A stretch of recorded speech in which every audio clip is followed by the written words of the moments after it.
Welcome to the next episode of KapVista Klips. Today we are with Milton from Rx. How are you? Great. How are you? Good, good.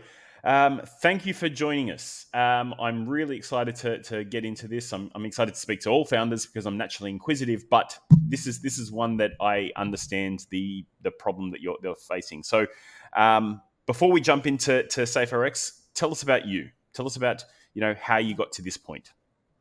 Yeah, so I spent the bulk of my career in doing direct equity investing in the buyout stage, lower middle market buyouts, primarily healthcare services and business services.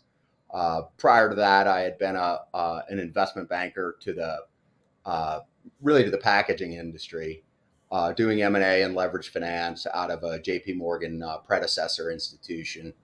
And then prior to that, I mean, if you want to rewind the tape, I'll date myself here, but I started my post-MBA career at the old Chase Capital, which was the buyouts group at the old Chase Manhattan Bank. So that was, that's many, many moons ago.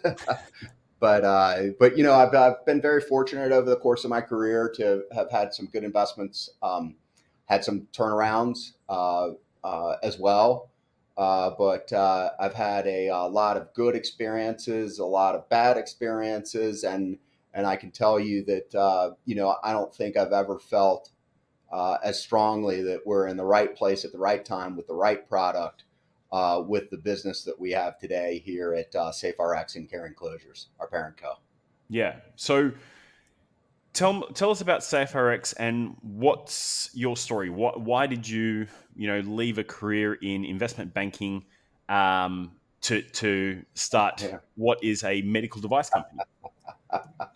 Yeah, it's a good story. It's very serendipitous, actually, Daniel. When I was reload here after I sold my last portfolio company as an independent sponsor, I was reload here to do to Denver, Colorado, which is where we're based, to do a much larger turnaround in the travel services sector. I was about 90% of the way through that when I met the inventor of the SafeRx product, who's a practicing anesthesiologist.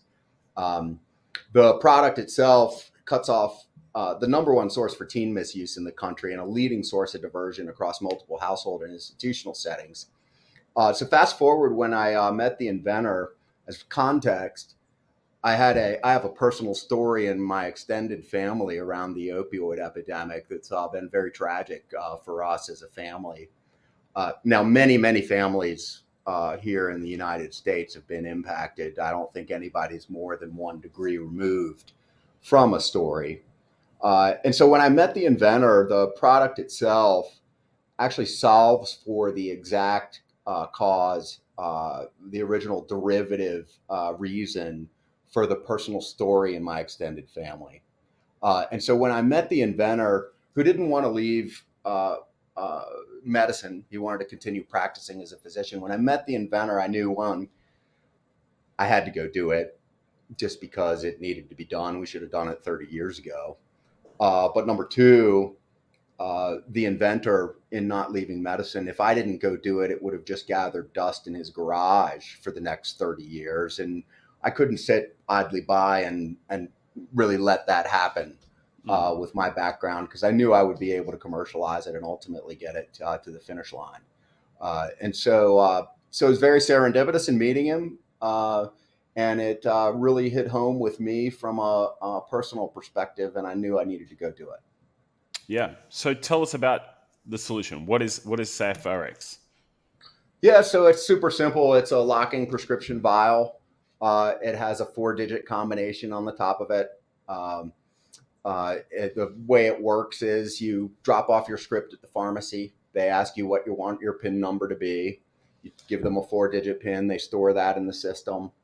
And then every time you have a fill that's a controlled substance fill, and typically in our dispensing programs, it's opioids, stimulants, and benzodiazepines, the 3 most commonly misused controlled substances. They'll fill it in our vial. They'll take a blank cap out of supply. They'll encode it with your PIN number behind the counter with a tool that we provide, and then it's waiting for you at pickup, just like a normal prescription is. And it's super simple. It cuts off like I said, a leading source of diversion that causes here in the U.S. about a 16 billion annual excess cost of care. So it's used in prevention and it's used in treatment. Prevention, we cut off that 16 billion cost of care. In treatment, we have our vials in clinical studies have been found to reduce the top 3 barriers to patient enrollment in medication-assisted treatment. And so, when you get a patient into medication-assisted treatment, just as context, there's a 2-year 90% sobriety rate with the patient population. And then there's also a 74% reduction in their utilization of acute care resources over the subsequent 12 months. And so it's a big reduction in cost of care and a big improvement in quality of care for those patients in treatment. And so we're used in both. That's the in-market product that's growing today at about a 370% CAGR. But we have product extensions and great IP around it. Ultimately, we'll release a 2-digit combination version that's designed for pediatric fatality risk medications. We still have a huge problem with pediatric poisonings here in the US and globally. And then ultimately, our cap and closure technology, we have 12 issued patents on it. I expect in the long term, beyond the SafeRx vial business, I expect it to replace a very broad cross-section of the child-resistant cap and closure market that everybody's familiar with, universally, globally. Yeah. And so the SafeRx is really just the start for us, but it's our primary focus for now. Okay. So tell us about the milestones that you've achieved with this. Phew. Well, I guess, as a healthcare startup that launched right before COVID hit, our first milestone was surviving COVID. Yeah. There are many other, if you want to call it a founding vintage year company, that did not make it unless you were telemedicine. And so that's a milestone in itself as a healthcare startup that's not telemedicine. Yep. But since we relaunched into healthcare post-COVID, we've had, like I said, about 370% CAGR. We quadrupled revenue last year. We are running right now at about 2 times calendar year 2023. We're on pace to break through about 1 million run rate, probably in the next 60 days. Yep. We'll raise guidance at June 30 again, like we did last year. We raised guidance and met it in 23.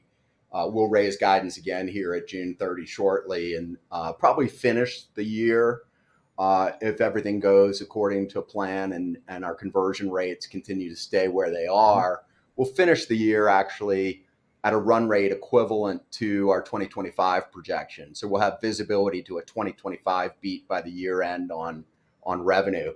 Now, all that growth, Daniel, is pre-reimbursement. In the very short for a product of this type and in U.S. healthcare launches time period, in about 15 months since our first clinical study came out that proved efficacy, we have signed up 3 states to cover it for Medicaid here, and so that's for in the U.S. we have payers that reimburse providers for care. With reimbursement with our product, payers reimburse the pharmacies extra to do the fill in our vial. It pays the pharmacies a rate sufficient to cover the cost of our vial plus all the marginal labor, plus provide a margin to them on the fill so that they have an economic incentive to adopt. So we're currently, plan was 2 states by year end 24. We're on track to hit 3 and maybe 4. Our plan for 2025 year end was 4 states covering it in Medicaid. We're currently tracking to about 8 to 10 states. Now, to be able to fulfill all of that traction in excess of plan, I need to raise capital because I need to start resourcing those opportunities right around September if we'll get all those states to cover it in 25. And so that's those are the milestones that we've hit so far. I'm really proud of the team here for having achieved those because we do it with very thin set of resources. as a startup, and we're really overperforming and overachieving. And they've done just a terrific job. I should mention, Daniel, that literally everyone on our team has some type of story around the opioid epidemic. We're a very mission focused organization, whether it's a friend or a family friend, neighbor, or otherwise. All of our folks are incredible. We have an incredible mission intensity here, and we want to preserve that as we scale. And we have plans for doing that from org dev, and we do that on a 360 basis with all our stakeholders. So, for everyone here, we report to our investors and our customers on mission impact and the public health impact of what we're doing together. And that mission intensity is really all 360 degrees around us, but it starts right here in this room and with our employees out here in the other offices and in the cubes. Yeah. It's bigger than a bottle for just about everybody here and all of our 360 degree stakeholders, and we want to keep it that way. Yeah. So tell us about the states that you've got onboarded. Well, I think we're going to be headed up to Anchorage, Alaska here this summer. Thank God. to discuss implementation, because the governor will sign the appropriate budget here any day now. It came out of appropriation. The budget came out of conference a few weeks ago, or a couple of weeks ago. In Ohio, which is a much larger state, obviously, in terms of population, and also is really drop dead center in the bullseye of where the opioid epidemic is hit hardest. The governor signed it last year. We're working through implementation now with the governor's office and Medicaid. In Hawaii, we have a verbal pledge to try to get it covered this year. But I think it'll probably be next year. It's too difficult. It's too early to say. What happens here, Daniel, in the States is, for the cost of implementing locking vial, or LPV for short, dispensing, is really a rounding error on a rounding error in the Medicaid budget. But, these are public sector political entities that like to, let's just say, cover themselves. And so a lot of times a Medicaid director will say, I want to go get an appropriation for this in the next, and that means you have to go to the next session to get into the budget if they can't do a supplemental, between legislative sessions. Right. And so it's typically a longer sales cycle. But in Hawaii, we've got a pledge for them to do it. And then we've got probably clinical studies going in about 9 more states now, where we've had Medicaid, where we're going to start having Medicaid conversations as soon as those are underway. And then in our capital stack today, I have basically probably about 6, another half dozen gubernatorial introductions waiting for me to exploit or catalyze. I just don't have the resources to staff them appropriately yet. So I really need to do that. We're 3 for 3. We haven't had a no yet.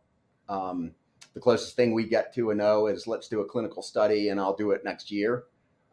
So, we're really in a great spot. I think if we're successful in getting to 8 to 10 states covering it by year end 25, I think, that's 2x, 2x to 2.5x plan.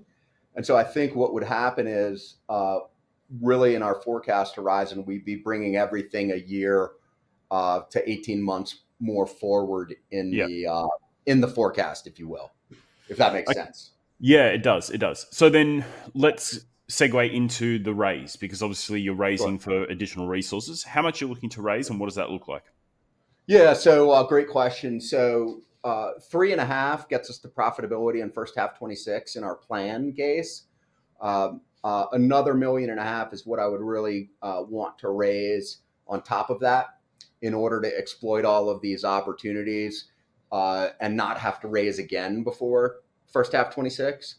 And so, our target is $5 million for the round. It'll be a priced round. We're waiting for a lead to set terms. We have our own ideas about valuation.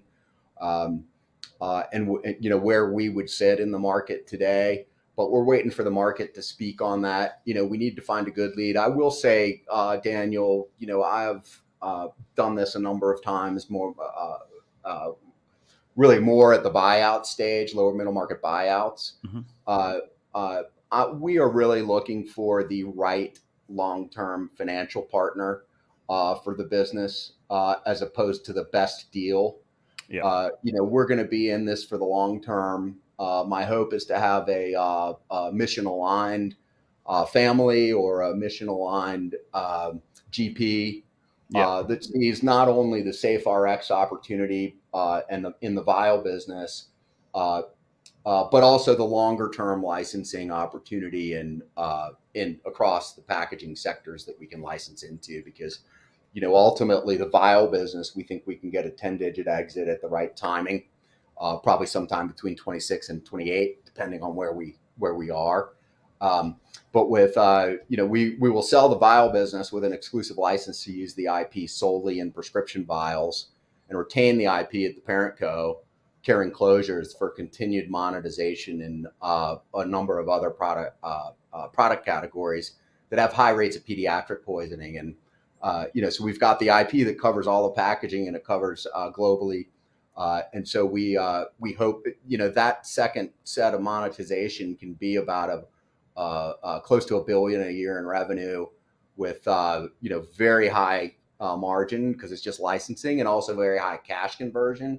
And so we can ultimately, in that longer term, create a cash machine beyond the vial business exit, if that makes sense. Yeah. Okay. Well, that's very, very interesting. Um, I think that you're in a space where it is it is a highly regulated market. So having a solution that provides security, not just for the pharmaceutical abuse and reduces cost, but for family peace of mind. Because that's Oh, essentially what you're providing. You're providing peace of mind to families to ensure that their loved ones aren't, you know, in the case of like, if, for example, the pediatrics, so children getting into bottles, but even on the other side of the scale, dementia, and elderly people with dementia getting into pills or overtaking pills. It's a massive issue, right? So you're providing right. peace of mind, Yeah. and this is not just American, a US problem. It's global. So Yeah, you're absolutely. providing a solution for a global, a global problem.